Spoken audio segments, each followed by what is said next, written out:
Are you going back to the UFC when you return to MMA? Only thing that would get me back to the UFC, the only person I would just want to beat the fuck out of is Israel Adesanya. I don't like him. Why you don't like him? Because he be wearing like those pearl necklaces and shit? Nah, because he cap. I don't like. How's he cap? Because he was never Israel Adesanya. How do I do this again? I filter myself now. I filter myself because Israel Adesanya, I get looking the same show, TMZ. They asked me who was next up. I said, I like this Israel kid. I said, he kind of, different, but he kind of got some pizzazz, right? He got his own character. He flashy, but he a good martial artist too. I said, I think he the next one to watch out for. This when he first started, right? I already gave you respect. Then they asked me, who do I want to fight? Whoever at the top. So you're at the top, my brother. It's a salute. I never wanted to fight Nick or Nate or Bisbing or Connor or George because I thought they was weak, easy, or they was whack. I thought they was the best. To be the best, you got to beat the best. When you beat Chuck Liddell, right? That cemented you. Can't nobody ever say nothing. He can't walk around as a god in that division and you walk through him that way and they not salute you. They'll try. Yeah. But if you really, you know what I mean? You don't even have to speak it. I can say it for you.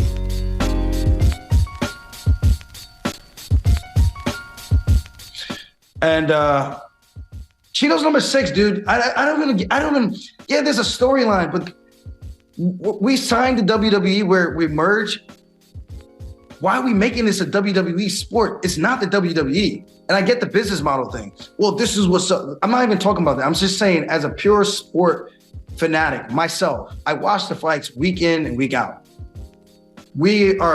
I hate this model. Like I've learned to kind of just embrace it and try to do my best and try to make a character and persona and try to be more engaging with the fans to kind of give that feel, because that's what the company wants, right? We want characters, people that we can kind of sell, even though you want to say I'm not a huge draw. Okay, that's relative to whatever you want to say to the fans and the viewers.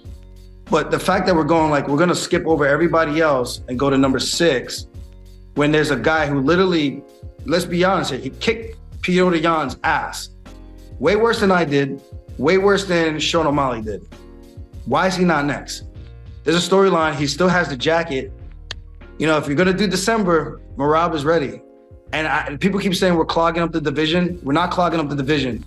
If I'm getting a rematch, that's going to happen. Merab is next. If I'm not getting a rematch, problem solved. Merab is next. And then maybe I just fuck off and go 45. If I'm not going to get the rematch, maybe I just fuck off and go 45. The more I've been training with these bigger guys, the more I'm realizing like maybe this is the actual weight class for me. So we'll see. I know people are going to say you're going back and forth. What I'm saying is, if the rematch is given to me because it's a title shot opportunity where I make the most money as an athlete, I'm going to take it like anybody else with a brain. This is not even about just fighting the best in the world anymore. It's not even about that anymore. Like I've done that already. Now I would like to cash out as much as I can while I'm 34 years old and try to get out with all my faculties as best as I can intact and whoop a lot more asses on my way out. That's the goal. And if I'm not going to be the guy to challenge for the belt again at 135, the guy has paid his dues. He's fought everybody that the UFC has put in front of him. Merab Dvalishvili, how do you not give him an opportunity to make history, be the first Georgian champion ever?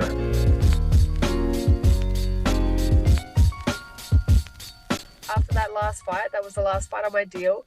But I honestly, when I fought Sarah Alpar, which was end of 2020, that was going to be my retirement fight in MMA. I was just not happy doing it anymore. I was getting so injured constantly. Like it just wasn't, I think this vision that I had of what it was and then the reality once I got to that level were two very different things. And I was really struggling to kind of let go of that vision I had in my head, you know, and really settle into the reality. Like I just wasn't enjoying it. And I'd said to myself with the Sarah Alpar fight before I walked out, I was like, if you don't enjoy tonight, like that's it. We're gonna call it, you know. And then I had a great fight and I ended up getting injured. Like I tore my ACL in that fight and had to have surgery and all this. And then I got offered a good new contract with like a significant pay bump and a new visa. And I was like, okay, like that was a good fight. Like we'll give it another shot. But ever since I signed that contract, I still wasn't, it just didn't fulfill me anymore the way it used to. It didn't excite me anymore the way that it used to, you know? And there were bits and pieces here that I really loved. Like I love being in front of everyone. I love being an entertainer. I love being in the crowd. I love hearing people cheer my name, like all that aspect. But the actual sport of MMA, I just didn't love it anymore. Like every day I would go to wrestling and jiu-jitsu and I would walk away just so beat up, and it just felt like it wasn't worth it anymore. And you know, after, like, obviously I won my next fight after that. I hated that fight. It was terrible. The one where all I did was wrestle. I hated it, but whatever, got another win, got a paycheck. And then losing to Stephanie Egger, like, kind of lit that fire, that little bit of arrogance, that ego where I'm like, I need to get it back. And then when I fought Julia and had my arm dislocated, I retired in the cage. After that, I said to coach before they even like announced her as a winner, I was like, no, I'm done. Like I'd said I don't want to. If I get another bad injury, that's it for me. Like I don't want to do this anymore, you know. And then came back from that, and I still had one fight left on my deal, and my intention was always to, whether I won or lost that last fight on my contract, it was going to be to walk away and try my hand at something else. I wanted to do pro boxing. I wanted to fight Muay Thai. And also I'm 36 this year, so I also knew that if I signed another contract and my career kept going the way it did, which was one fight a year because I kept getting injured, then that was probably going to be the end of my career, you know, like my career was going to die in the UFC. And it was never a bad place to be. I just didn't love the sport anymore, and I wanted to try other things before it was too late, you know. And it sucks not getting kind of the same paycheck that I was getting there, you know, but the love that I've received since leaving has been way more than I was expecting to, and the excitement that I feel personally for being able to just fight Muay Thai now, which is where I started in kickboxing. Muay Thai is what I've always loved. That's what's always been my favorite aspect of combat sports. And I've just been excited again for the first time in a long time, you know. And I'm grateful that last fight went the way it did, because I think if I had have won and been offered a new contract, I probably would have taken it just for the paycheck and for the visa and everything, and then